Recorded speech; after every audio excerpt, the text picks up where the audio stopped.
Ladies and gentlemen, good evening. Welcome to the Graduate Institute. How can investors and companies contribute to the goal of building peace? This is our question for tonight, and this is also a very appropriate question as we are right in the middle of Geneva Peace Week, which is one of the foremost moments when we can think about peace across institutions and sectors.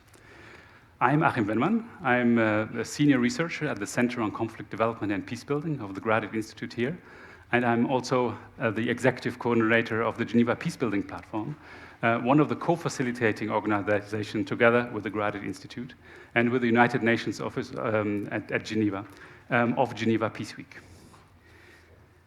As the framing for this discussion tonight, we of course all know that in 2015, all member states adopted the Sustainable Development Goals. But after nearly 3 years on, I think there's one realization that many actors have come to terms with, which is that there is a certain degree of reliance on the private sector to achieve all of these goals. So tonight we would like to reflect on this.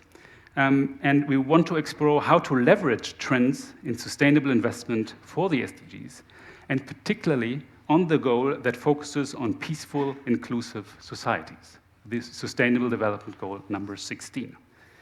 Now, focusing on this SDG 16 is important.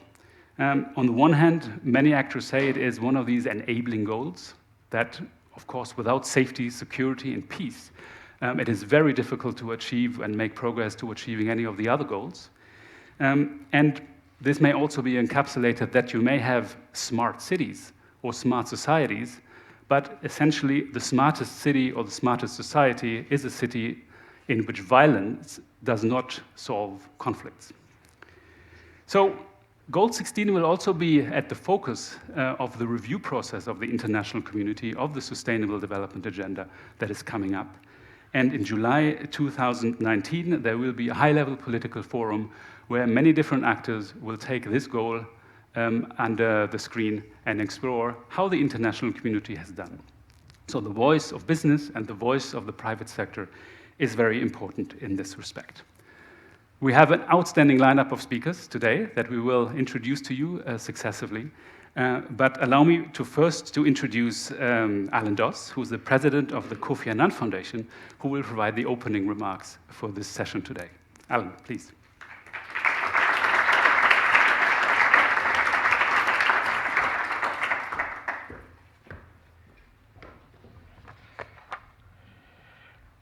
Let me start first, of course, by thanking Achim and the Graduate Institute and Peace Nexus, who are sponsoring this evening's discussion, and I'm also delighted to recognize Mrs. Nananan, who's with us this evening, and to thank her for being here.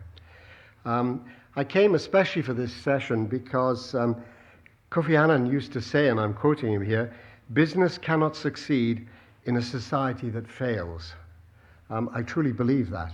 I've been in society that fails, and business fails with them. He argued that business thrives in peaceful and stable societies regulated or underpinned by effective and accountable public institutions. So Sustainable Goal 16 aims, and I quote, to promote peaceful and inclusive societies for sustainable development. And this is about building those peaceful and sustainable societies. Kofi Annan firmly believed that business must be a key partner in this endeavor. As the Secretary General, and some of you may remember this as the Secretary General of the United Nations, he first put those ideas into practice with the creation of the Global Compact. Through the Compact, he urged companies and the private sector to respect a set of principles in areas such as human rights, labor and environmental standards, and of course in dealing with corruption and promoting anti-corruption measures. Today, more than 12,000 businesses and other stakeholders from over 160 countries are members of the Compact and work to advance those principles. But truth be told, progress has been slow.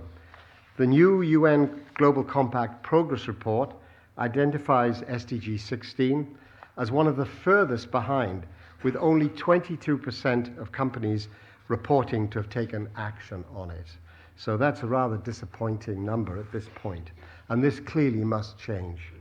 If we do not succeed with SDG 16, Goal 16, I personally very much doubt that we can achieve all the other goals.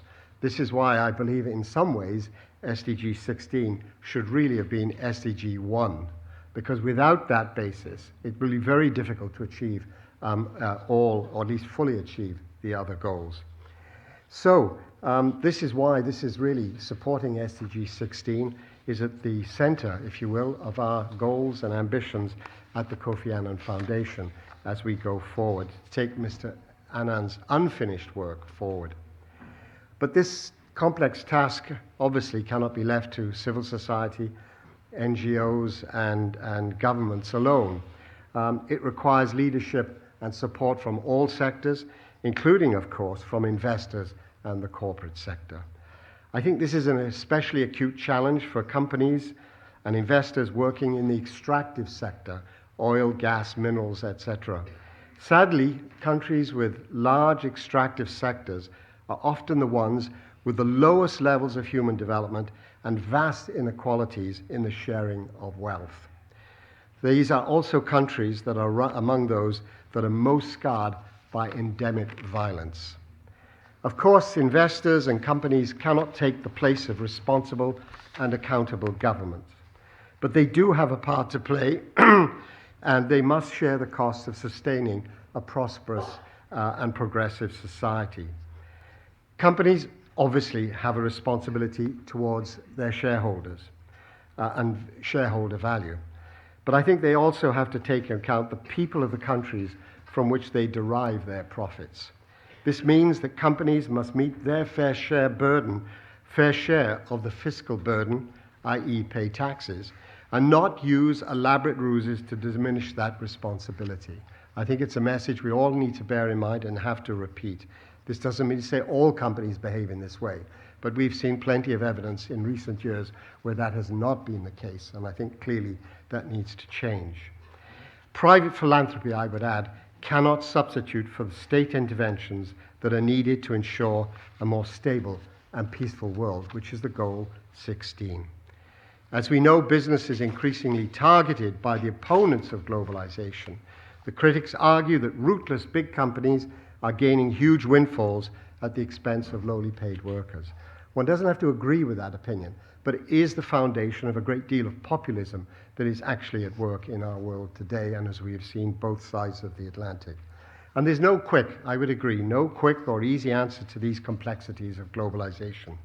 Nevertheless, it seems to me that business and investors would be well advised to recall some other good advice of Kofi Annan when he said that, and I quote him, "Doing good is good for business."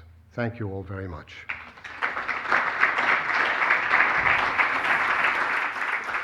Thank you very much.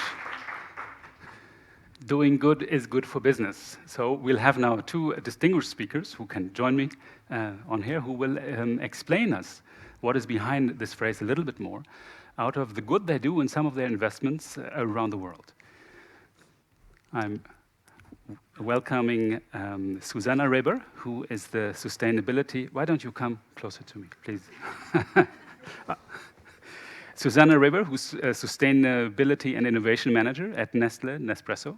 And we have Jean-Yves Acht, who's Senior Director of Strategic Partnerships at Microsoft. But we first want to unpack that quote by Kofi Annan a little bit, because at Nespresso, you've done a lot of fascinating work in Colombia lately. You yourself are from Colombia, so you can relate to what conflict dynamics mean, what the history of conflict and suffering may mean in this conflict. And now you're working for a major corporation that takes Kofi Annan's word serious, and you want to do good and doing good business. So first, I think the question that we need to ask ourselves is how conflict affects coffee. And are companies like Nespresso well placed to resolve this type of issues? And so at Nespresso, we do believe that conflict has diminished the quality of coffee that in some regions used to be thriving before, regions that were agriculturally dependent on coffee. For some years, we have explored this type of regions. from one side on the quality perspective, but on the other side, on the perspective of development and economic development of the communities that are depending of this coffee. And so we created a program that we called Coffee Revival, and this program is really linked to developing coffee production in these regions that lost somehow coffee because of conflict. And so today, we are able to offer not only great coffee to consumers that is coming from these very unique regions, coffee that was almost lost, but on the other side, help these communities become more resilient over time. So today, I thought I could come with 2 examples of what Nespresso is doing for SDG 16, and why Revivals is really helping this goal. The first example starts in Africa, in the country of South Sudan, and then the second example takes us to Latin America, to Colombia, where I'm from. In South Sudan, the coffee industry had lost or was nearly destroyed during 40 years of civil war. The country is extremely interesting because it's really located in the cradle of coffee. It's one of the only countries that today has a wild coffee variety. So, in fact, it was really an important opportunity for us to go there and start to work with these farmers. We were encouraged by George Clooney. He himself was working a lot in this region. And so we started to work with 2 partners, TechnoServe and the Ministry of Agriculture of South Sudan. We started in 2011, and soon in 2013, we had the first cooperative set up, the coffee processing was also set up, and the coffee was also ready to export. In 2015, we launched what we call Suluja Tea South Sudan, which was a limited edition of this coffee, the first South Sudanese coffee to come to consumers around the world. It was really impactful for our team and for the people who could understand the story behind. Unfortunately, this country went back to conflict, and so we are hoping that we can go back there as soon as the situation stabilizes. The positive side was that South Sudan really inspired us to work with countries that had the same problematic, where coffee was declining due to conflict, but there was a really important opportunity in terms of quality and in terms of economic development. And this takes us to Colombia, where I'm from. Colombia is the country that has the second largest amount of displaced population in the world. It is only second to that of Syria. So this conflict that was ongoing in Colombia was really heavy for the population, and finally in 2016, we signed a peace agreement between the government and FARC. This allowed us to start to develop our country slowly but surely. Since 2016, Nespresso began to work in a region called Caquetá. Caquetá was really the region that was affected by the conflict during 50 years. This region was really people could not enter the region being Colombian. There in Caquetá, you could find interesting coffee profiles that you could not find in other places in the country. And even with this very attractive product that farmers were producing, they were unable to make a good living out of the coffee because they were unable to connect their coffee to international markets. And that's why we thought we should come in and support these farmers to be able to sell their coffee in a good price and in a good way and be connected to the international market as well. In 2017, Nespresso launched our first limited edition coming from Caquetá. The limited edition was called Aurora de la Paz. Aurora de la Paz translates dawn of peace, because we really were engaged with this peace process that was starting in the country. We have already started to support farmers to develop the quality of their coffee, offering technical assistance through our partner organization, Federación de Cafeteros. We are also offering additional premiums for farmers to invest in the coffee cultivation of their farms, and at the same time, we are strengthening the coffee supply chain by providing wider access to these farmers to the international market. So as you can see, by driving the program Coffee Revival, Nespresso is engaged with SDG 16. We believe that this can only be done by having a strong business proposition. It can only be done by engaging consumers and by giving them a good product coming from these regions, but at the same time, by working with the farmers who really need to be able to access the international market. Excellent. What a fascinating story. Let me perhaps highlight a number of points. So your story in South Sudan stops because the overall framework conditions are no longer good in order to do business. This again highlights how important the work of the politicians and peace mediators are in order to keep a peace together. This was the case in South Sudan, where this unfortunately was not the case and you had to stop. We had, in my own class here on Business and Security, I had 3 students writing on the South Sudan experience of Nespresso. So it's a phenomenal story, not just because of the guts you had to invest in a relatively fragile environment, but also the social dynamics which you created in the very communities where you operated. And the other thing I wanted to highlight is perhaps the other turnaround, where a framework condition of a peace agreement in Colombia was in place where you could enable your investment. So where again there is, I think, that link between those of you who work in international Geneva on the political side, where we see that connection, where there is a response from a company like Nespresso, and whereas you are based in Lausanne, whereas perhaps a Geneva-Lausanne link somewhere in there in the arc lémanique topic that we will come to also a little bit later. Now we're going to go now to the more from the earthy bit, from the coffee and the coffee smell. We are going into the cyberspace, I think, if I may slightly turn to the left. And of course, we have no one else than you, Jean-Yves, who is also a graduate an alumni of the Graduate Institute. So for all of those of you who are students, you can get a job after you graduate from here. And so I think, no? But beyond that, I think you have also a slightly different story to tell. Last year of Geneva Peace Week, we had, of course, Mr. Smith had a tremendous lecture he gave and a presentation he gave on the Digital Geneva Convention. So a lot of things may have happened in the meantime. Yes, a lot of things are moving quickly, and so a lot of things have happened in the meantime. Let me first say a few things. I relate very much to what Mr. Doss said in his introduction and all the points that you made about the role of business in contributing to peace. If you look at SDG 16, SDG 16 speaks about 3 main goals. I think it's peace, inclusion, and governance, good governance.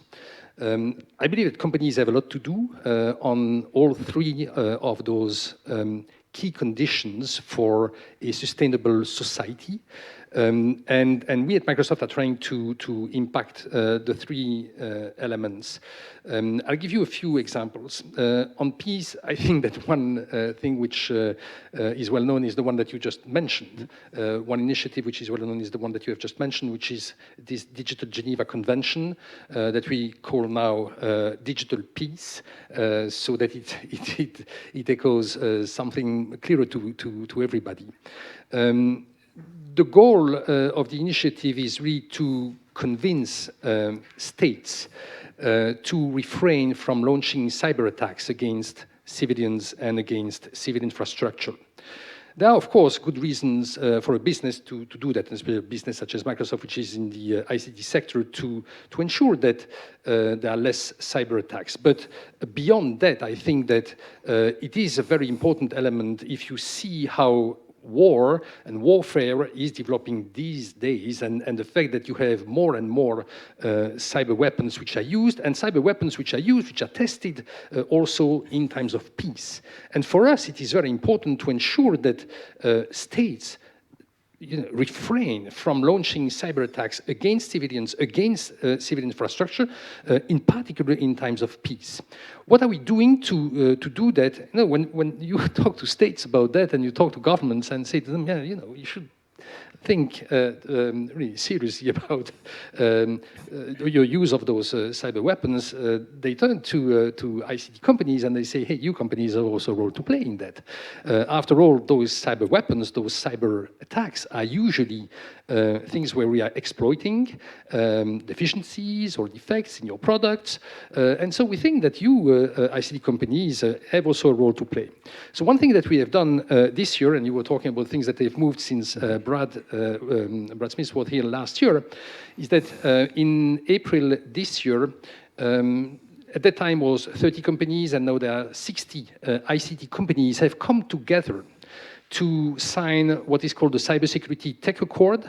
And it's really a pledge by those 60 60 plus global ICT companies to essentially do two things. One is to empower our users to better protect themselves against cyber attacks. And the second is to work together, to work as a group in order to improve security, stability, and resilience of cyberspace. And so, again, talking about what has been done in 1 year, this is the development that we have seen. It is a response to some comments that states have made to the ICT company, calling on them to put an end and eradicate cyber attacks and saying, you have a role to play. The companies have played their role. And now the companies are turning to the states and saying, okay, we've done the job. Where are you? Where are you? Can you come to the table and also commit, pledge to stop launching cyber attacks against civilians, against civil infrastructure, against those essential infrastructure in times of peace. So that's a first example of how companies contribute to SDG 16. As I said, SDG 16 not only about peace, it's also about inclusion, which is really something which is very dear to us. How do you include all people, all categories of the population into the work that you do? And we have launched, I think it was in May 2018, an initiative called AI for Accessibility, which is part of a broader program called AI for Good. And this initiative, AI for Accessibility, consists in funding AI products and AI services that are going to help people with disabilities to get more easily onto the job market, but also to relate to each other, to relate to all the communities. And so the goal there is really, again, to help develop technology which is core to our business, but it's not necessarily technology that will be developed by Microsoft. It's technology that may be developed by others. What we are doing is that we are funding the development of those artificial intelligence technologies to help accessibility, and we're funding that up to $25 million over 5 years. The third element of SDG 16 is governance. And there too, I think that we are really trying to put our energy and our resources to improve governance, to ensure that our societies have good institutions which are governed by the rule of law, which for us is really the key point. Societies and frameworks, institutions that are governed by the rule of law. And I think that the best example of activities that we are doing is something which is close to Geneva. It's a partnership that the company has concluded with the Office of the High Commissioner for Human Rights that we concluded, I think now, 2 years ago. Yeah, it's when just after I came here, we did this partnership in which essentially the partnership has 4 chapters, and I'll cover them very quickly. Mm-hmm. The first one is that it consists in the development of technology that will help the staff of the Office of the High Commissioner for Human Rights to identify, not predict, but identify, assess, and respond to situations in which human rights are or can potentially be violated across the world. So we are developing the technology, which I can explain. I'm not going to go into the details, but I'm happy to answer any question on the technology. So that's the first part. So how technology can help human rights. The second thing that we're doing with the Office of the High Commissioner is work with the office and others to understand what those human rights, which have been included in the declaration, which was signed 70 years ago. It's in the months we will celebrate the anniversary.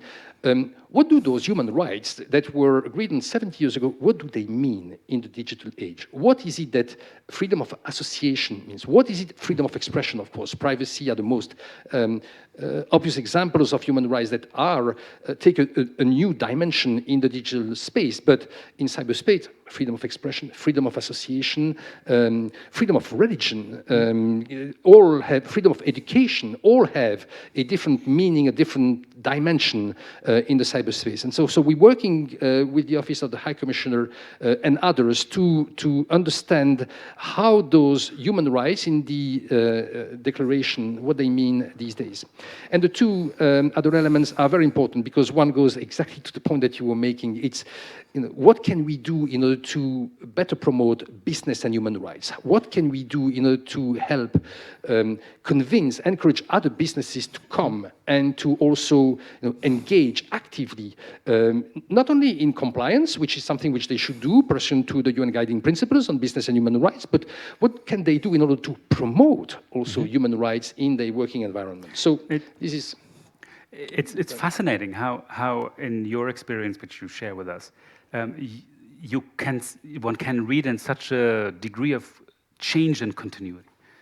On the one hand, what you described so very vividly is how we are living in such a starkly different world, where there's a new battleground space, it's cyberspace, and where, of course, a company like Microsoft can look eye to eye with some governments that have, or some armies that have used to dominate some battlegrounds. And I think there, of course, the element of power, a political scientist speaking, of course, in front of you, which is important to shape these dynamics, and also comparative advantages to act in that space. And I think the important continuities you are pointing at is that you are interested in many of the same things that many actors in the more political world are interested in. The rule of law, human rights. That is the very important continuities that I think also create that partnership opportunity to build, to work across sectors and institutions. Can I just say something on this? I don't think that we are looking eye to eye in discussions with governments. I don't think that this is, frankly, I hear what you're saying, and maybe what I said is conveying that impression. On the first examples that I gave, cybersecurity, we're not really looking eye to eye into them. They give us lessons. They say, hey, look, I mean, if you want us to do something on cyber peace, you should do something first. You are the ICT company. You are the ones who are in the middle of those cyber attacks. And so what is it that you are prepared to do? But the point, which for me is really an important one, and again, it relates to something which you said, which I firmly believe in, is that companies have a responsibility to do that. It's not something it's not that, when you say you look at eye to eye with governments, we're not seeing this as a right that we have or a right that we claim. It's a responsibility that businesses and global businesses these days have, because global businesses go to foreign countries, they do business in those countries, they are profitable in those countries, and because of that, they have a responsibility in those countries. For me, this is the reason why we do what we are doing on cyber peace, what we are doing on accessibility. Accessibility is, for me, so obvious. We have a huge responsibility to help people. When you develop products which are used in all companies these days, I mean, the Microsoft Office, Windows, these are products which have been used now for years in all companies. You have a responsibility to ensure that those products can be used with people that are affected by disabilities, because you have a responsibility to ensure that they have access to the job market. I think I'm just going to invite our next speakers, who are also going to intervene now, to help us perhaps unpack also this notion of responsibility. A number of elements which we may going to deepen as we take the conversation further is the linkages between this responsibility and how shareholders want to see that responsibility being played out in the open. But one important element is also making sure that we know that there's a responsibility, that there is positive benefits to the communities, and that brings in the question of measurement and reporting contributions to building peace. And Catriona Gourlay, who is Executive Director of the Peace Nexus Foundation, who's been working on this a lot. And also with us is Melchior de Muralt, who's Managing Partner of the Cadmos Peace Investment Fund of Dupuy, Pictet, Turrettini. Welcome. And I think you will successively unpack this issue of measurement to us with your work which you do at Peace Nexus and at the bank. Thank you very much. I don't expect that you all know who Peace Nexus Foundation is, although I guess you know who they are. We're a small foundation. Crucial for you to know is that we are blessed with an endowment. So we actually have money to invest. And I'm speaking to you today as a responsible investor. Now, the other hat that I carry is also the executive director of the foundation and our operations. And what you need to know is that we are mainly funded, our operations are mainly funded by the returns on those investments. And what we do is we provide pro bono services to peace-building organizations to improve their work. And we also work with organizations that don't have peace building as their principal mandate or goal. They could be development organizations, humanitarian ones, they can be businesses. And in some cases, we work with businesses to improve, well, to reduce any potential or mitigate risk of doing harm, but also to improve their impact in conflict-affected areas. And I give that lengthy introduction to say that the reason I'm sitting here now is because of an initiative that we've undertaken with many partners, including my neighbor here and others in the room, to create a fund, an investment fund that is low risk, but where we're sure that the companies that are in the fund that we invest in have a net positive contribution to building peace in fragile contexts. And the purpose of the fund is to give us an additional entry point, in addition to the entry points that we have with companies in the field, to engage with those companies to think through, do a joint assessment about what is their impact and how they could perhaps improve it through partnerships or through changing their practices. So that is the reason that we created this fund. And I just want to say, in response to the question on measurement, so it's really a question of how do we do this? So the first thing we did is we wanted to find companies that are listed, publicly traded companies, that have a big impact in fragile states. And we worked with a colleague from Covalence to sift through databases to see which companies have the biggest footprint in 75 fragile states. That means the most jobs, the biggest foreign direct investment, the biggest capital expenditure. Not to say that these companies are the best companies, but they have impact. And then the next stage is to take the 300 most impactful companies economically, and to try and measure their performance in terms of peace building. Now, you can work already with existing frameworks. That's the environmental social governance frameworks. That's the SDG reporting frameworks. But these are very global, and they basically look at policies and some actions. So we added to that, what can we sift through machine learning, AI algorithms, all the open source information out there in terms of stories that we can find about local impact. And then there is a whole process of counting up and assessing the relevance of those stories and basically coming up with a reputational measurement on different dimensions, our so-called peace-building criteria, of the impact of those companies in these 75 countries. So what's different about it is it's very focused on impact in these places, even though it's a global company. And the result is an index, which we have yet to make public. But I would like to say, you'll be glad to know that Microsoft and Nestle are in the top 20.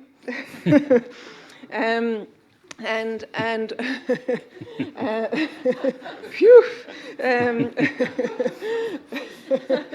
And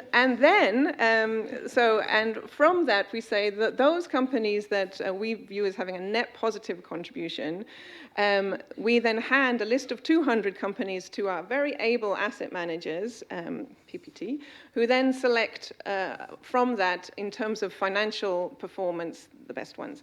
But that's not the end of the story, because that just enables our board and us to feel that we're not investing in companies that do harm in these places. The next step is the real engagement dimension, where we then go to all the companies that we're invested in and sit down with them and say, this is how we've ranked you, this is why, and would you like a deeper assessment? And if they do, I would say that we've only started this, we've done it with 9, 10 companies, but a third of them did want the deeper assessment. And then the idea is that after that, we can either work with them in the countries that we operate to, if necessary, or we can link them up with others that are well placed to do a project with them or to improve some practice. So the whole point is this entry point to working with companies that have an interest in improving their performance. I can also talk about the challenges. Would you like that, or later? Well, why don't we first Yeah, get Melchior in? And when you speak, you remind me of was saying, at least in the development and peace building world, is what can't be measured can't be done. Perhaps we need to rephrase this to what can't be measured can't be financed. So this may be also behind the idea of the emphasis on measurement and seeing, in fact, how this notion of doing good can really be better financeable. Monsieur. Thank you. No, I'm coming from the financial world, asset management. We love measurement, we love ratings, we love to look at the mirror, and in somehow at PPT, we are a small boutique managing 4 billion. We are based in Geneva, in Zurich. We believe that it's very important to not only measure, but as well engaged. In listening to Microsoft and Nestlé, it's fascinating to see how leading companies are conscious of their social responsibility, social impact. But what would happen if shareholders are not able to communicate with you? And in fact, to be frank, shareholders are still very silent. Everybody here in the room, even the one from the NGOs and the humanitarian industry, is a shareholder of Microsoft and Nestlé by one way or another through funds, pension funds, insurance schemes. But I believe that a vast majority of you don't even know what your agent, fiduciary asset manager or pension fund is behaving vis-à-vis the companies. And there is, in our industry, the sort of laziness and sort of irresponsibility vis-à-vis the notion of being an active owner of companies. And what did drive us in launching 12 years ago the Cadmos Engagement Fund family, and what fascinated us when we met Anne-Glore first 3 years ago about launching the Cadmos Peace Fund for managing the endowment of the foundation, but joining up other investors, private investors, foundation, and one day pension fund, I'm convinced, is that what we want is, of course, to select very good companies. That's why we need ratings. We need to select the best performance as well in terms of social impact. But what fascinates us is to, as shareholders, engage with the companies along their social impact strategy. So 12 years ago, we started in dealing with the United Global Compact. That's why it is so important to have you, Mr. Doss, showcasing the Kofi Annan fantastic intuition he had in 2000 in launching these compact. So it's not a rating exercise, it's a treaty, it's a political treaty between the United Nations and companies. So we engage with our portfolio companies. First it was a European fund, then a Swiss and emerging market fund, and now a global equity fund, which is the Cadmos Peace Fund, and engage on those companies, on financial issues, of course, dividend, balance sheet, strategy, pricing policy, entry barrier, and things, this usual classical things, but as well on their sustainability strategy. We are maybe among the few asset managers who are reading the whole communication of progress of companies, the sustainability report, the website, the blogs, so on, trying to come to the company saying, okay, here you are, here you could be, in terms of the 10 principles of the Global Compact first. Here are some line of progress, and here is your competition. That's the most important things, because companies know that doing good is good for business. So if they see, okay, my competitors is doing better than me, I will follow up immediately. So in doing that, during 12 years, I tell you, we really were able to have an impact of global multinational strategies. Nestlé, Christian Frutiger is not here, but he's our counterpart for the last 12 years. Christian Frutiger, very interesting today, is a former ICRC, and he joined Nestlé for running the human rights department. And he was our partner for those 12 years. Now he's head of sustainability and public affairs. And for him, it was very important to have a shareholders, not an NGO, engaging on sustainability. And my end point would be, and then I will come back later on, but shareholders, we have to wake up, and that's our mission, to help them waking up. And in joining up with the Peace Nexus Foundation, we are able to add on the SDG 16, on top of the classical global framework, the global compact, the OECD guiding principle, the human rights principle, and influencing companies on their strategy in fragile context. We could come back on that. So before we go back to you, Katrina, I'd like to dwell a little bit on the issue of shareholders or stakeholders also. It reminds me a lot of the discussions in Geneva Peace Week that we heard by many civil society leaders who are asking for voice being heard in political processes, in the political environment. But it's fascinating also to listen to you that shareholders want to have voice with respect to their investments.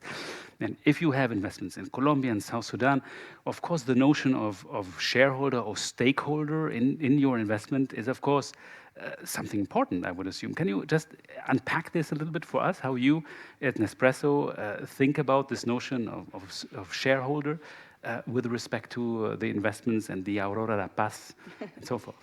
So I think we would agree with Melchior saying that big brands and companies have today fundamentally a challenge that they have on one side to be able to deliver positive impact and on the other side financial impact. It's very important to have active investors who are questioning the way the business is working and who are not looking at it from the short-term perspective, but from a long-term perspective. And this is actually what PPT has done with Nespresso, with Nestlé and with Nespresso over the years. For 12 years, we've worked together, and it's been very important for us to have this support of investors, because without them, we would not be able to create these business propositions that we are creating, like South Sudan, like Colombia. I would say that for Nespresso, sustainability is not just something good to have. It's the only way to do business, because we deliver the best quality coffee and we try to look for it around the world. But if we don't work with these farming communities in a sustainable way, we no longer can offer this coffee back to consumers. So it's very important that investors are looking to us in a perspective of long-term commitment, sustainability, and business efficiency. So it's truly what we need to be able to continue to deliver this value in the long term. Jean-Yves, shareholders, stakeholders wanting to deliver in the long term, how does this resonate with you and your experience at Microsoft? Yeah, no, resonate a lot. It resonates a lot. And I very much agree what Susanna just said. For me, they are really, it is very important to distinguish and make understand the difference between a short-term and a long-term vision on the business. And, it is true that in the short term, some steps that companies are requested to take or want to take in order to address violence or accessibility issues or sustainability generally, those steps are pretty costly, pretty expensive. But I mean, for me, there are really 2 points to make. The first is to say, okay, if you take a long-term perspective, you need today to make those investments in order to ensure that the business will remain viable, that the business will be able to continue growing on that. And the other way to discuss is simply to say to people, look, yes, action has a cost. What is the cost of inaction? What is the cost of inaction. If you don't do today, why is it that tomorrow you would do something? So what is the cost of inaction today? Because it's going to be inaction tomorrow and inaction thereafter. And so what is going to be the outcome in 5 years? To go back to your question, I think it is very, very important. It is very good. It is very helpful that shareholders start looking into this. Companies need the support of their shareholders to do that. As I was saying, they have a responsibility. They have a responsibility vis-à-vis society. They have their first responsibility vis-à-vis their shareholders. And if the shareholders are aligned on this responsibility and understand the responsibility of the companies, of the business towards society, then I think that it's going to be easier for companies, and those choices between short-term, long-term will, suddenly evaporate. And the questions, as I just put them, what is the cost of action? Okay, there is a cost of it. What is the cost of inaction? Those questions will no longer be raised, and so. Which gets us back to Catriona and again to this issue of measurement and the Peace Investment Fund, where of course, if you can measure the cost of inaction, then we've seen, at least in the United Nations world, where there are figures out there about the cost of inaction, how costly really failed prevention is. So can one translate this also into the peace investment world? And where are the challenges? Well, there are plenty of challenges in measurement, and I'd say that that's even exacerbated when you talk about measuring counterfactuals or measuring what you didn't do. And we haven't even tried on that. I know you're referring to the 16-to-1 ratio of the World Bank, said it's, it's 16 times more efficient to work on prevention given the costs of conflict. That was a big figure that came up recently. For us, for this fund, we don't try and measure the costs of inaction, but I would say that any engagement with a company only works where they see the benefit in terms of whether it's a benefit for marketing, that they actually Peace is a positive, which may be the case in Colombia, but I have to say there are many countries where it's not a positive. Peace is considered political. They would rather call it anything else, social cohesion, whatever, but not peace. So that's not always a positive. But in terms of actual bottom line, it's usually to do with lower costs. I mean, so you may end up having fewer problems if you manage your community relations better, if you do your due diligence better, etc. So there usually is a bottom line argument, and there is usually some interest in engaging, but I do have to defer to the founder and the originator of the idea who actually does these discussions with the companies to see what their interest is. That's Anne over there. But on the measurement side of things, I do have a plea, because one of the big problems we encountered was the fact that SDG 16 is not designed to be, is for companies. As we all know, it was a big fight to get it into the SDGs at all, and it was very much for governments. And there is no standardized consensus about how it relates to companies. And there are a number of companies that are in the financial sector, that are in the businesses of measuring company performance, that don't agree on how to measure this. And that was one of the challenges we encountered when we were doing this. And I do think that it's high time that there is, between the Global Compact and many other companies, should come together and work out what this actually means for companies. Because when we do inquire with all the banks around here, they're all measuring, company contributions to SDG 16, what they tend to do is they tend to use the same 2 or 3 data points that they have for ESG, or there are other, and they just assign them to SDG 16. It's not serious. So I think that is a challenge that still confronts all of us. And I think until we do that, you won't get the uptake on that reporting towards companies' contributions towards SDG 16. Excellent. Melchior, you wanted to come in with one additional point? Did I understand this well when you finished? Yeah, no, I was inspired by Jean-Yves' last speech, because I have a very striking example of long-term versus short-term with your own company. Microsoft did renounce to a very important mandate of providing facial recognition to the Cairo.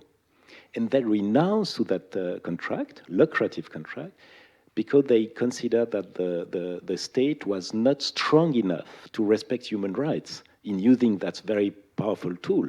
Another company for sure took the mandate, maybe a Chinese one, the famous.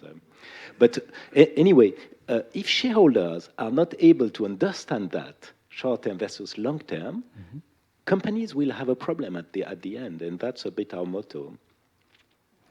Excellent. Now we're going to shape the conversation into a slightly different direction and take it closer to home.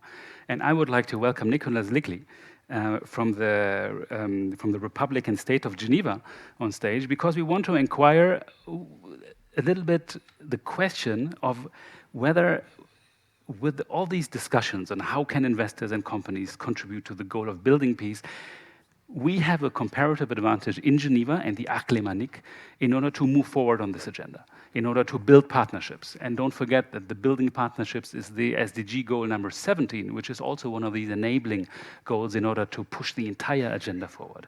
So, Nicolas, at the Canton, you've been very much at the forefront of thinking about the future, of thinking about innovation in the canton. So how does this discussion on investment for peace building resonate with you? And tell us a little bit about your work in this field. First of all, the microphone, please. Here we go. Does this work? Yeah. Yes. Yeah. So first of all, good evening to everybody. I'm thrilled to be here, and thank you so much for essentially leaving me time to listen. For those who know me, I try my best to be a disciple of Epictetus, the Greek philosopher who essentially said that we all have 2 ears and 1 mouth, and this is to listen twice as much as we speak. It gave me ample time to listen and to take a lot of notes, and I'm going to come back to some of the points I heard from the brilliant speakers here on the podium. To answer your question, Akim, I'd like to come back about 6 or 7 months. At the time, we were in the running to welcome a new international body called Financial Centers for Sustainability, FC4S. This is some sort of a secretariat which brings together all of the financial centers caring about pushing sustainable finance. It's fair to say many were in the game, and at the end of the day, they decided to come to Geneva. Why did they do that? It's the vibrant, beyond the state's support, both at the Swiss and the Geneva level. It really is the vibrant ecosystem we have here in Geneva, which made the difference. What do I mean by that? We are probably one of the only places on this planet having these 2 very strong pillars here. On the one side, global governance, the UN kitchen, as we name it. I think Michael Muller recently spoke a bit about that and told about the fact that every human being is impacted by what is cooked here in the UN system, but also beyond the UN, all of the other vibrant organizations in this system. But then we also have this very, very strong business sector here in Geneva, which has many different clusters, very strong companies, both in the multinational sphere, but also at the national and the small and medium enterprise level. Not to mention the startups. I could add the NGO community, which is super vibrant. I would have to add the academia, which we are, after all, at the Graduate Institute, my own alma mater. And this is unique, but that's not enough. You have to get people to work together. You have to change culture. You have to create new bridges. So I know it's politically sensitive in Geneva to talk about bridges, but these are bridges. these are bridges of the mind. These are bridges in terms of change of culture. These are bridges in terms of how can we work together differently. And to be honest, if we don't move faster, if we don't think differently, the future is not going to look good. I had a discussion about 2 weeks ago with Satya Tripathi, the UN Assistant Secretary General for Environment. And Satya told me, well, we have about 10 years to save the planet.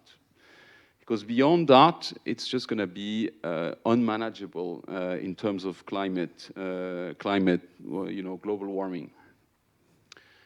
This is linked to peace, and this is linked to business.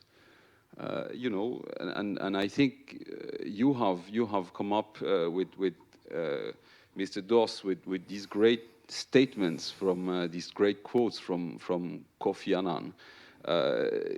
Doing good is good for business. Not doing good is bad for business. And some of the speakers here have also mentioned the fact that the cost of inaction, of inactivity, is going to grow. The Nicholas Stern report is incredibly clear in this context.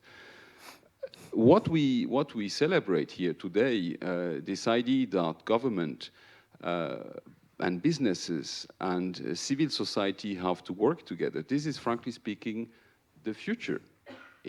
This has to grow very fast because, again, no one can succeed on its own. What do we do to create that leverage? We do map the ecosystem, but I believe we do need to go much further on this. We need to essentially make sure people can work together so much more easily.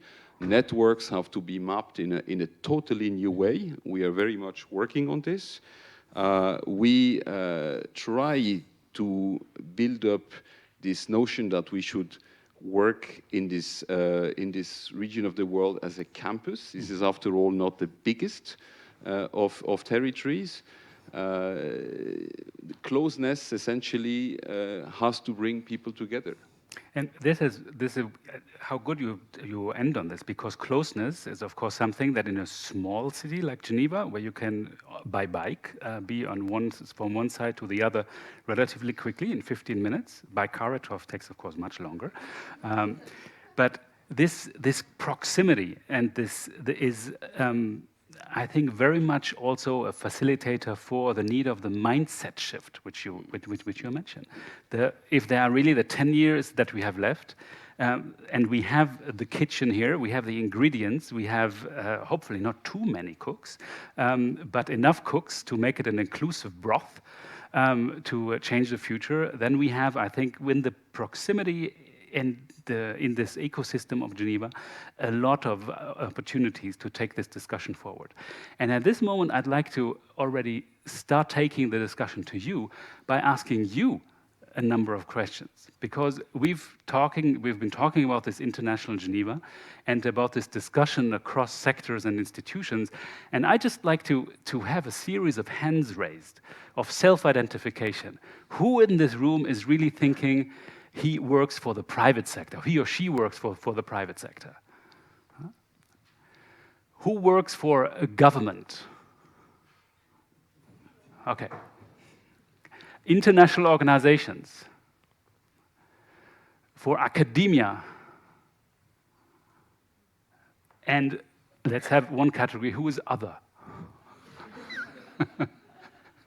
Okay, and you can already see there was a slight degree of variation in the group, but it demonstrates how Geneva is that melting platform to have discussions across sectors and institutions, and where also the Graduate Institute and the broader Maison de la Paix is perhaps the pinnacle of this kind of proximity where many of the threads come together. We have spoken a lot, and we would, of course, also like you to contribute to the discussion tonight. We have a number of colleagues who are around to receive your question or comments, and we are going to take a number of comments and questions after the other, and then we turn back to the panel. I've seen a hand just up there on the right, just the gentleman with the blue jacket. Thank you. My name is Riaz, and I do live here in Geneva. I also come from a wealth management background, so I used to work as a wholesaler for asset managers for almost 15 years. I currently help wealth advisors, so people in the middle, manage their communities better online. So building them a social media apparatus that helps them isolate or at least control the content messaging that goes to their end investors. And branding and influencing is a huge, I mean, it's a lot of changes happening in that space, right? There are many influencers that have higher amounts of brand loyalty than some brands that are at that panel right now. Just wanted to get your thoughts on branding as a concept and influencing as a concept. Are you changing how you sell your ideas or your products? Thank you very much. Any additional questions, comments? We have one gentleman here in the front. The gentleman in the white shirt. Thank you. Yeah, could you be much more specific about how companies contribute to the goal of building peace? The real flesh I've heard is mostly from the lady about Nespresso, but I have heard a lot of generalities which are nice. I know now that Geneva is a peace-building place and all this, but I would really want to know how companies and what is the top of the top for building peace. You have made an index that sounds very interesting, Peace Nexus. So what do you consider the most efficient action by companies to build peace on the ground by ranking? What is the #1 most active? Is it to employ people who are on both sides of the conflict? Is it to invest in real estate, whatever? But can you be specific about the question of today, please? And please do introduce yourself. My name is Lionel Perez, and I'm an investor in investment management. Okay, thank you very much. Now, this side now, we need to, okay, this side, but it's still you. Thank you very much. My name is Gianluca Burci. I'm an adjunct professor of international law here at the Institute. And I apologize for my voice because I have a terrible cold. As a lawyer, something that interests me and has been missing a bit from the conversation is the regulatory aspect. So, as you know, there's quite a bit of controversy and mixed opinions on the question of self-regulation by companies when it comes to assess your own performance, your own impact, and so on. And so, as you know, one of the, as somebody mentioned it, one of the soft frameworks that's been getting a lot of traction is the UN Principle on Business and Human Rights, the so-called RAGI principles. Do they mean something for you in your planning, in your implementation of your business plan? Do you refer to them? Are they living instruments for a business? And I guess, in particular, the question is for Nespresso and Microsoft. And also, as you know, the UN is trying to negotiate a treaty on business and human rights, immensely controversial. What do you think about that? Do you think it would be something that brings an added value, or is just politicizing something that shouldn't be politicized? Thank you. Thank you very much. Anyone from that side? There's a lady just here. Good evening. Thank you for all the information. My name is Sonia Dalia. I'm actually working in airline business, but nothing related to my question. We heard a lot about the involvement of companies and investors behind those companies and business by itself, but is it one day maybe for Peace Nexus or any investment fund a target to maybe develop all those ideas in universities or schools, as they will become the next generation of the shareholders or of the business runners? So maybe it could also grow up with that. Thank you. We keep on collecting a little bit and just keep note of all your questions. Any additional ones? Here, just in the front row, please.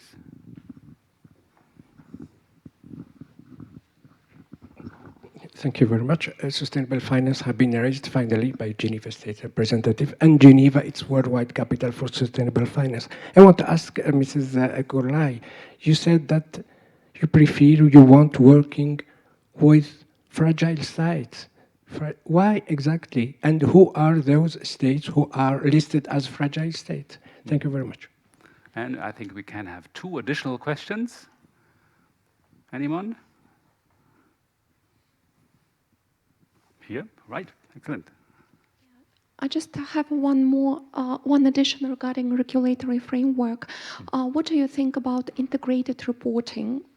It's when financial aspects are integrated with sustainability performance of the company, and this becomes obligatory. So all listed companies, all public companies, and maybe private companies should report in an integrated way.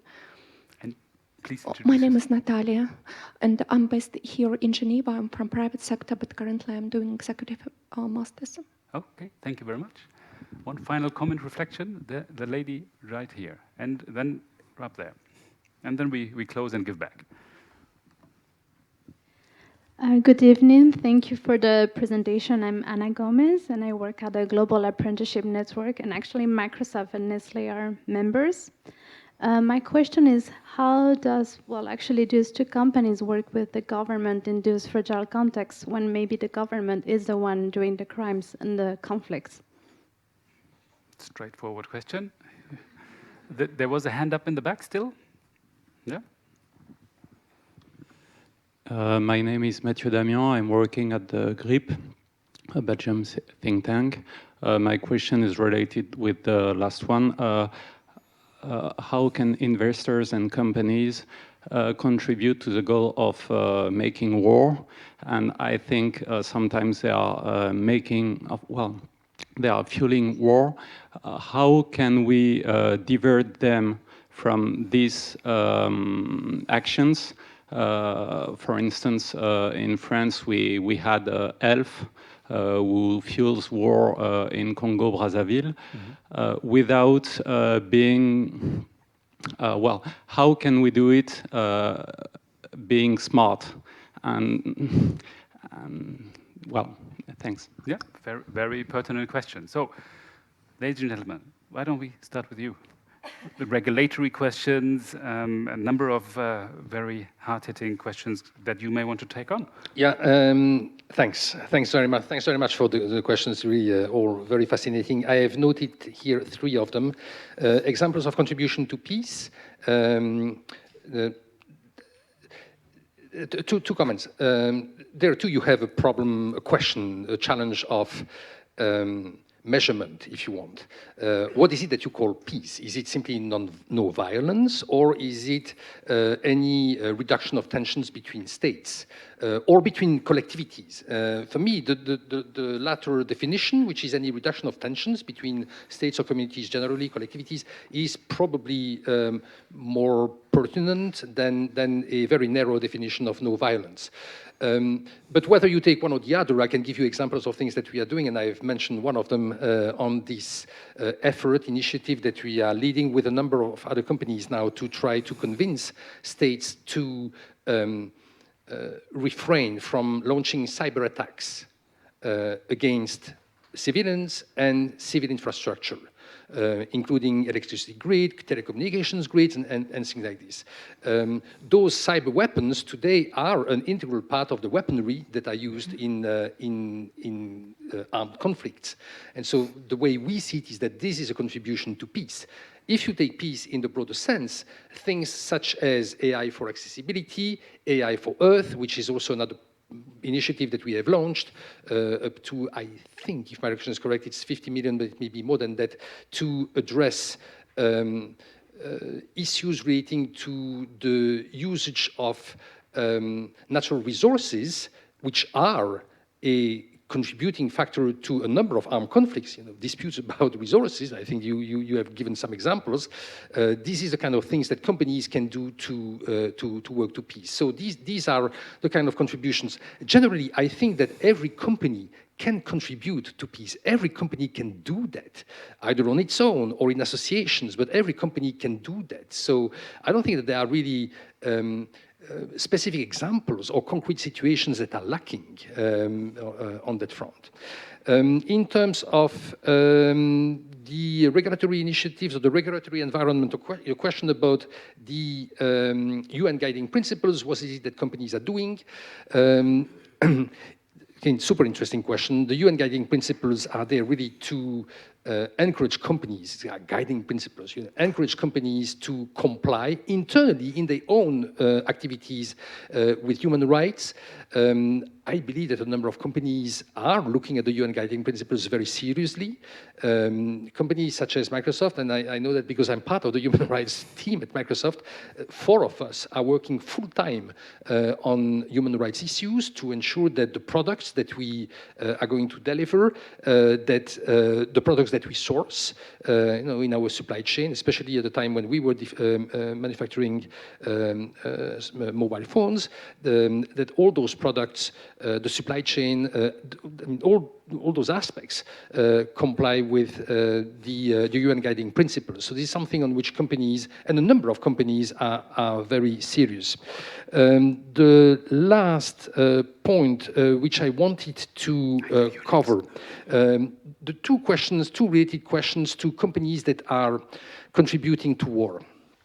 That's a very all questions are very interesting. I should stop saying that, but that's a very interesting one, nevertheless. It's tough. It's very, very difficult. I think that you have heard about the big debate in the United States in the ICT sector about whether companies should work for the military. Google has been very open that, if my recollection is correct, they are not willing to do that. At Microsoft, we have taken a different position. We think that we are working with the military, and we will continue to work with the military. And that goes to your point. Why? I mean, the reasons why I can explain them, but for me, the key point is that we have clarity on the reasons why we do that, and we are principled in the way we do it. These two terms. We have clarity on the reasons why we do that. It's a decision which is intentional. We know why we are doing it, and we do this in a principled way. Why is it that Microsoft is working with the military? For 2 main reasons. The first one is that we feel an obligation to help people who defend values, which are the values that, by the way, I have talked about here. People who defend and fight for those values can defend themselves. And so we want to ensure that those who go to war in order to defend values about values of liberty, of freedom, of democracy, can defend themselves. That's number one. So that's the clarity. And the second, we are principled because the reason why we do that is also because we think that we'd better be part of the debate on how those weapons are going to be developed and how they should be used and how they can, not only can, but how they should be used. And we can't be part of the debate, we can't be part of the discussion if we completely stay away from the military. We can have a voice in the debate because we are working on it and we know what the facts are. And so we can better inform, better participate, better contribute to the dialogue on how those weapons should be used. So again, for me, really, the one thing that I want to say here is that these are very difficult questions. These are tough questions. And everybody doesn't agree, on the solution. I'm not saying that everybody at Microsoft agrees that, yes, we should work with the military. We have the same debates internally as others have had. The key point for me is that we need to have clarity on why we do it and be principled in the way we are going to do it. Principled. And university establishment and many academics, our job is to get to the questions. And this is why I think it's also why these questions come up perhaps in this environment and why questions and finding solutions to them, it's so important to have these exchanges across institutions and sectors. And which brings me again to you. There were a number of elements that were also that relate to what Nespresso can contribute, particularly perhaps on the gentleman who asked on very concrete examples. Yeah. So actually, I was planning to start with an easier question, which was branding. So you asked, how does it work? And maybe connected to the context of today, I can tell you that today in our company, we're thinking a lot about millennials, because this is the population that is going to start drinking coffee or is drinking coffee today. And it's a very different population from what we were used to talking. So we used to have, or we have, George Clooney. That now we see him in a different role because, as you have seen, he's participating with us in some of these very important projects.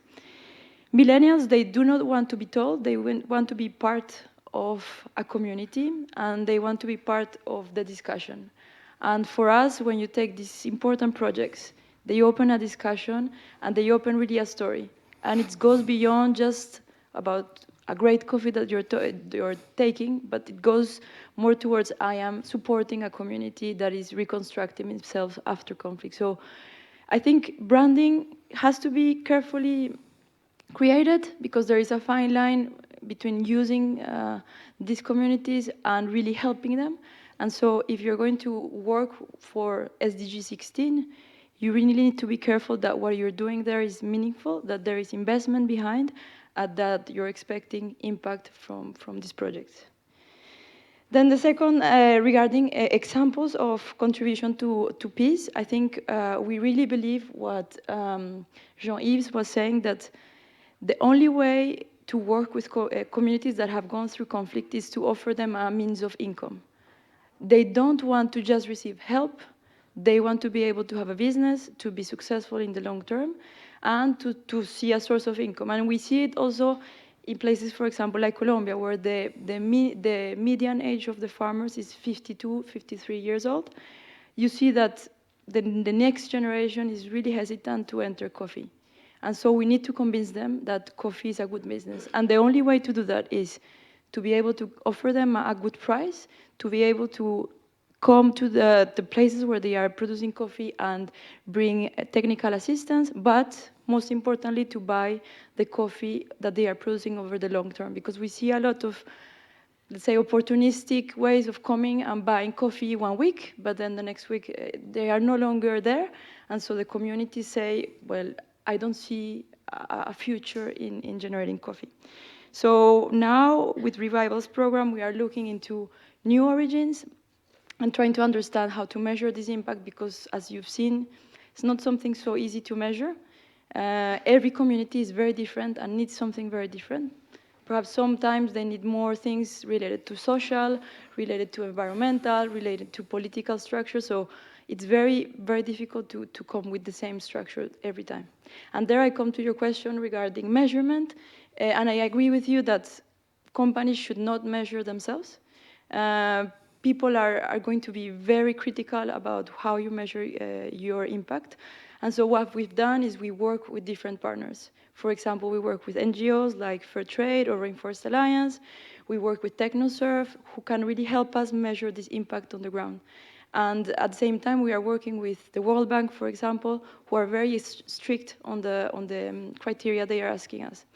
We don't think that certification, just that is one of the ways to measure coffee, is the only answer, because to say that a farmer is certified, it doesn't mean that the farmer is doing well, that they are getting the profitability that they need. But however, we are using this type of measurement to be able to understand what is the impact of what we are doing. Catriona, I won't use again the issue of measurement as a point towards you, but I will. Okay, I'll limit myself to measurement then, and fragile states. So there are two specific questions. So why fragile states? So these 76 states are the most conflict affected, and the poorest, half the world's poor live in these states. They're also the most resistant to kind of classical aid help, and they are the most likely to fall into violence again. And the number one indicator for risk of violence is previous history of violence. And they are also the states that have the least direct investment, foreign direct investment. So in other words, they're the really hard places that need it most. And I think that we also have anecdotal evidence of how engagement, including from international companies, can change local companies and their performance. I mean, for example, one of the companies that's asked for support in Myanmar that we work with is previously had the exclusive rights to Microsoft, and through the experience of working with Microsoft, and to be fair, they have an incentive of getting IFC funding. They were verging on crony, but they are really want to become a champion. They want to change their performance, and we did a long assessment, like, are we going to be used for whitewashing, or are they serious? And we believe that there is room for engagement. As peace builders, we're always biased towards engagement. But so I do think that engaging in these places has other knock-on effects of influencing local actors too. And in terms of how we measure, or how one could measure concretely what is a company that contributes to peace building, there was a long process in trying to work this out. A number of people here were involved in it. So there are some classic things. So for example, how you treat your labor, inclusive hiring, who you hire and how aware you are in terms of marginalized groups, disadvantaged groups, former combatants, if that's the case. There are a number of criteria related to hiring, supply chain management, including whether you're sourcing conflict minerals in the case of mobile phones, etc., but also whole due diligence, heightened due diligence processes on supply chain. Actually, I'm not going to bore you because we have 6 sectors with very concrete criteria. Some of them overlap with other frameworks. Some of them are very specific to a kind of fragile peace-building environment. I think they matter, and they were designed because they are in line with the core business areas. So companies know what that means. They're not using kind of jargon of the aid industry. And it's not CSR. It's not an add-on project. It's really how they actually normally work. So I'm not going to go through the whole list, but I do think you can get it quite concrete, and that's what we've tried to do. You would like to come in on some of the questions? I could also give you all the criteria if you want. That's why we have a reception afterwards where you can do that. And it's also, I can continue. No, I think it's very important maybe to that Katriana can just list the best practices, inclusive hiring, sourcing, very quickly, so that I can answer to the question about integrated reporting, which is very important, in fact, and which is linked to your activity. I'm not going to give you all the indicators, but so hiring, supply chain, community relations, but multi-stakeholder consultation partnerships, also at the national level to address national level problems, social investments, accountability, so that means the inclusive tax deal, property rights, the anti-corruption activities, a lot of that's governance. Security measures is a big feature in many of these countries, so how you integrate community safety and the supply chain security. There are others, human rights monitoring, and also adapting the business model, so this relates to the product itself, but also adapting business models for those contexts. So whether you market related to it, or marketing, or adapting to the kind of base of the pyramid, lower income market, or adapting, anti-corruption software if you're Microsoft. So it's about how you've adapted your business to address the particular challenges in that context. And there is more, but I won't go in. No, but that leads to your question, which is, I think, very important, in fact, integrated reporting. So we are shareholders with a Peace investment fund. We go to the companies and we meet the investor relation, people of the CFO department, sometimes the CFO, people of the compliance of human resources and sustainability management and or public affairs. And that's an analyst meeting. We are investors and we are discussing strategy, financial and sustainability strategy. And the fact to have the foundation with us give us a lot of legitimacy and create a real interest for the companies, because listed companies, the grail of listed companies is integrated reporting. They know that they have once to be able to report to capital market, to the investors, in an integrated manner. It's quite tough. But if you listen just at the inclusive hiring issue, that's the foundation has a very good practice in that, how to hire in fragile context, to mitigate fragility of those countries. Just that point raised a lot of interest of the company because they did not realize that they could adopt best practices and then communicate and report within the global reporting initiative framework or the various framework they could consider as well on fragile contexts. And then once we have that reporting, and some companies are very well advanced, then the investors will be able to put a price both on the financials and on the sustainability strategy, and that will be the answer. I see a waving on my other end, so I think Nicholas. Thank you so much. Thank you. So interesting questions, and I'd like to first start with the example, because I think it's terribly important to be concrete. SDG 16, and that's the point of my first intervention, really cannot be implemented without thinking very seriously about SDG 17, working with new partnerships. And Geneva is terribly good about this. And this brings me to peace. Peace cannot be established and then essentially maintained without opportunity. This has been said very eloquently. And this essentially touches upon development and basic needs being met, opportunities being met. In Geneva, we are at the moment at the heart of a new economy, the sanitation economy. How does this work? It starts with an incredible need. 2.7 billion people still have no access to sanitation, with very substantial consequences in terms of health, insecurity, underdevelopment, incapacity of given parts of society to thrive. This fuels instability.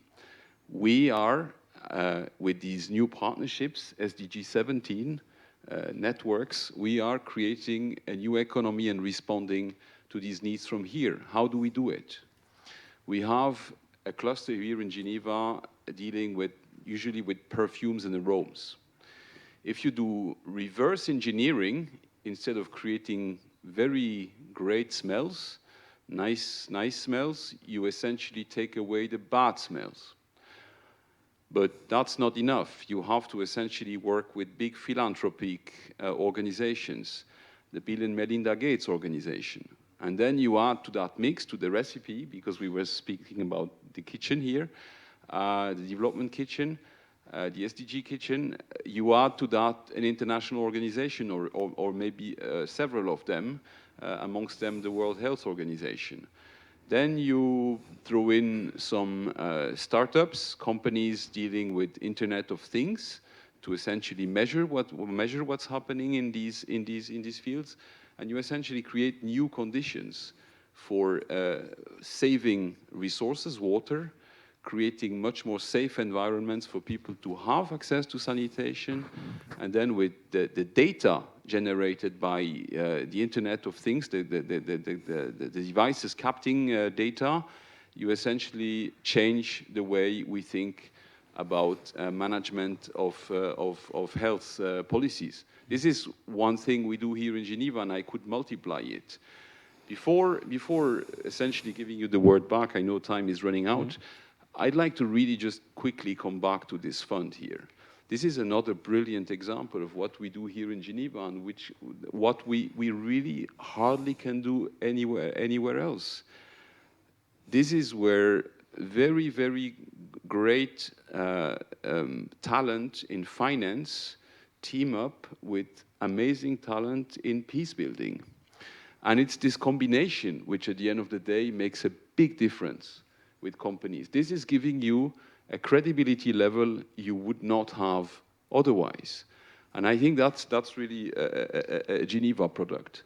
The other thing I'd like to mention here with regard to this fund, and this is terribly important to me, is we are not necessarily here in a strategy, if I understood it correctly, to just pick the best in class. It's not just about essentially getting up at the top with those who are already doing well. That would be easy. That would be easy. We essentially have to bring everybody along.